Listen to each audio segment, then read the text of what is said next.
Hello everybody, welcome back. My name is Mel and today we're going to talk about some new releases.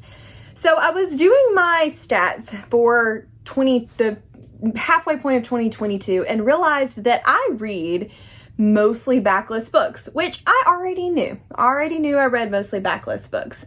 What I did not know was that I have read 19 new releases this year. So that seems like a lot. When you take into account that I've read 96 books this year, that's really not a whole heck of a lot. And then I started thinking about these new releases and which ones I had actually enjoyed this year. Couldn't really tell you very many. And when I really started to think about it, I would say 9 of the 19 new releases this year I have given 3 or less stars, and quite a few of those 9 I have given 2 or less stars.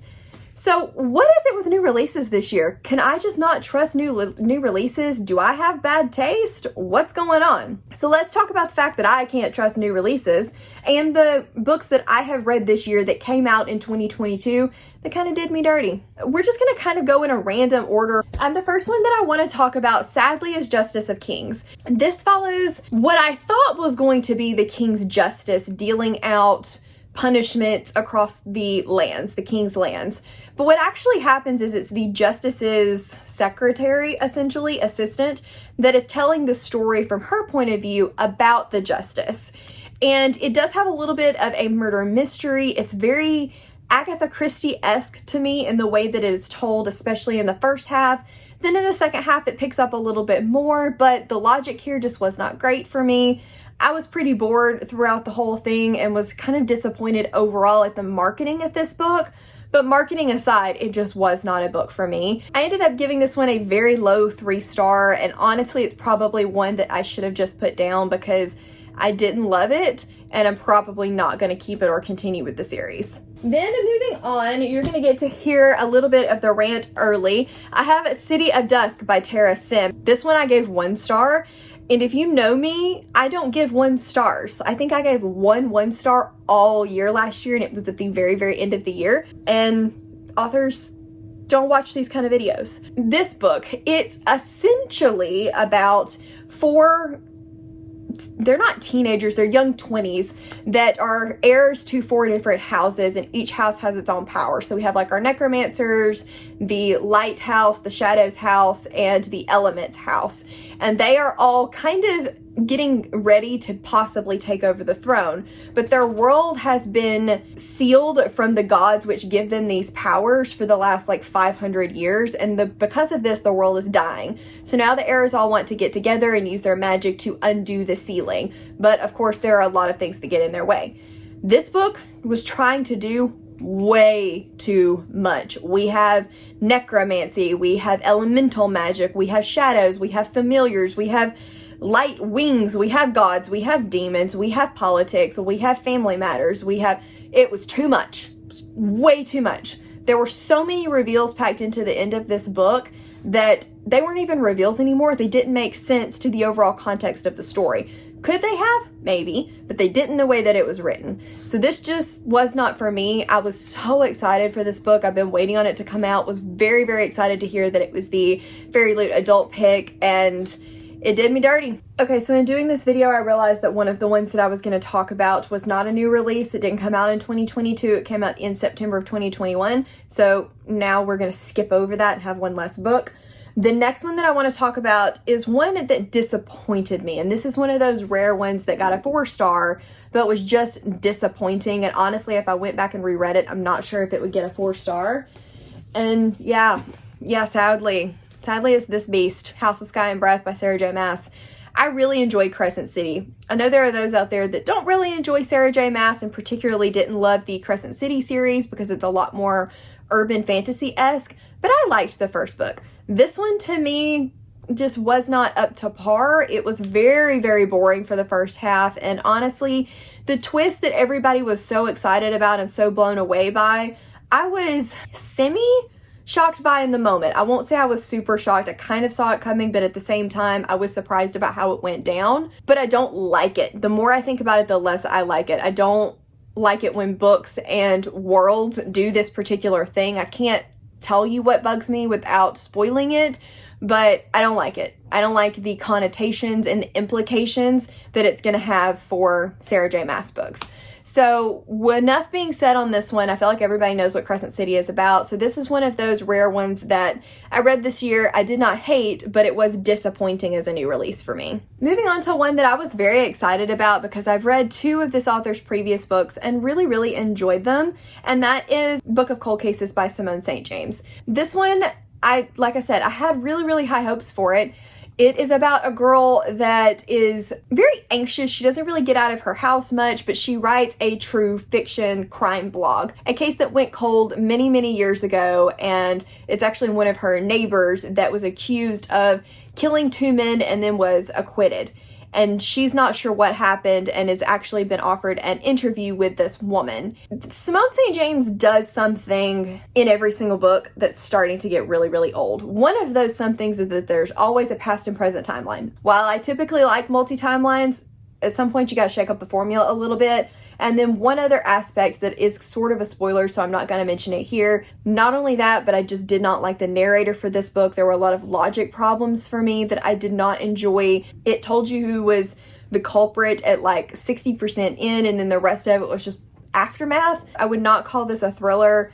I gave it 2 stars. It didn't work for me. Then moving on to one that I have since yeeted out of the house, and that is The Paris Apartment by Lucy Foley. This one is about a woman that is really down on her luck and is going to go stay in her brother's apartment in Paris to try to get her feet back under her.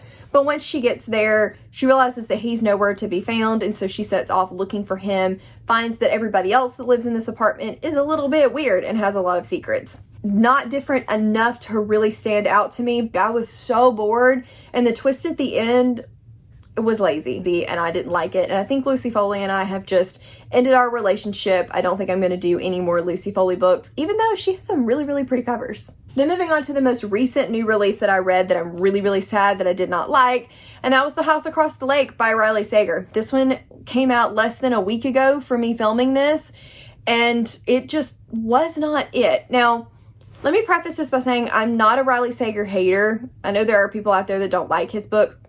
Bobby reads. But I don't hate Riley Sager as an author. I did not like Final Girls. Last Time I Lied was okay. Really enjoyed Lock Every Door. Really enjoyed Home Before Dark.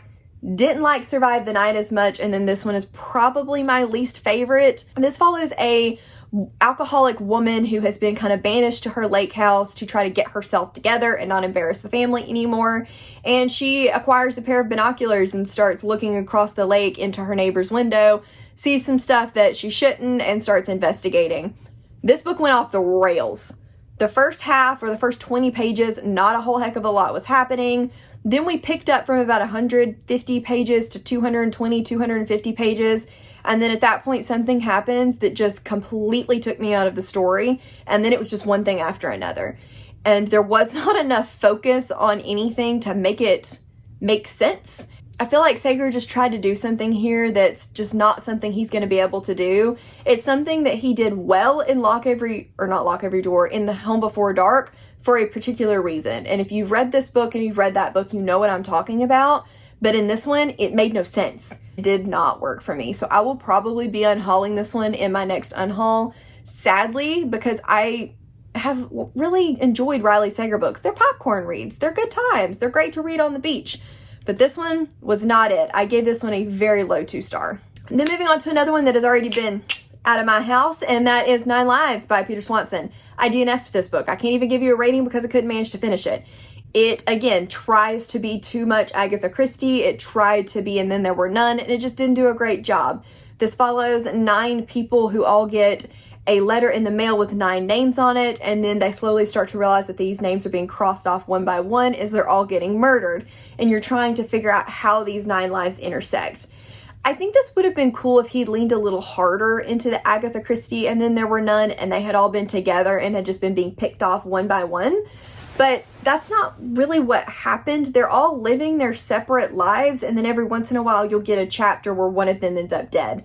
And then you've got one from a detective that she's trying to figure out why her name's on this list. It was boring. And then I had somebody spoil the twist for me just because I was curious. And that was boring too. Just wasn't the book for me. Again, I think Peter Swanson and I are breaking up. That's a sad day, but he's just not doing it for me. And then one that I'm actually really sad about is Book Lovers by Emily Henry. This one I was really excited for. I enjoyed Beach Read a lot. I didn't like You and Me on Vacation quite as much, but still enjoyed it. And so I had really high hopes for Book Lovers. It sounds great. It's about a woman who is an agent, and she's kind of always wanted to be an editor, but she's always needed to look out for her little sister after their mother died. And there is a guy that she has to work with that just grates under her skin. So when her sister's kind of having an identity crisis about having another baby, they decide to go to this quaint small town where one of her books has been written. And while there, she runs into this guy that she cannot stand. And it's supposed to be kind of an enemies to lovers, familiar relationships kind of book, but the main characters drove me insane. They acted like they were 12, not 25. And I just never really felt that chemistry between the main characters. It was an easy, quick read, but it just didn't do it for me. It didn't have the same kind of tension and emotional buildup. And I felt like the main character's relationship with her mom was really unhealthy, and that was never really addressed. So this one got an extremely low 3-star from me, almost into 2-star territory. And last but not least, we have Hidden Pictures by Jason Rekulik. I think I'm saying that correctly. This is a brand new release that I was super, super excited for, especially after hearing Gabby from Gabby Reads rave about it. But since then, I've seen a lot of people not really love this book. It is about a woman that is finally clean off of drugs, and she's going to go be a nanny for this really wealthy family for their 5-year-old son.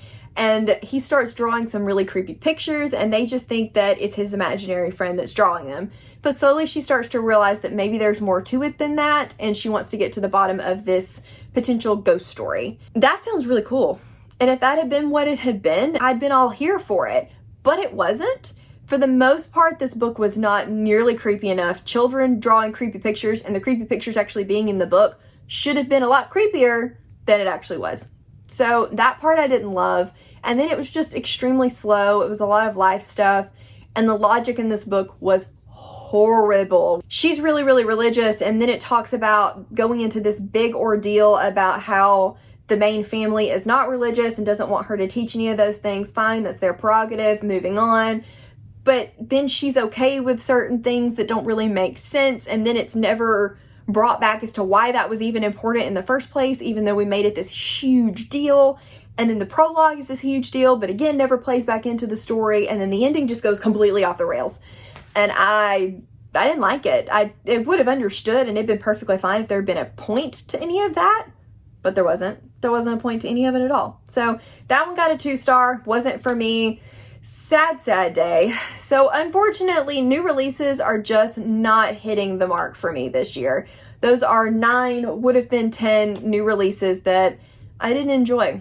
And I wish I had, or had been, not all of them I just would say I absolutely did not enjoy. There are plenty in this stack that I really, really didn't like.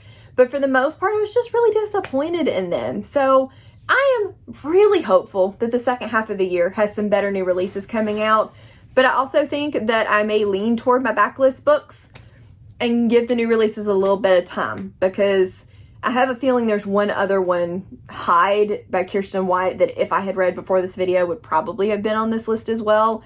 I'm still a little hopeful for it, but I'm concerned. So anyway, let me know down below if you've had any luck with new releases this year, and if so, which ones you have enjoyed, because I'm picking the wrong ones. And I need to do better, apparently. That's all I have for you guys today. I just found it interesting when I was doing my stats and really thinking about it, and thought that you might find it interesting too. Let me know down in the comments if you've read any good books this year. Hit the thumbs up button if you liked it, and subscribe if you want it. And I'll see you guys in the next one.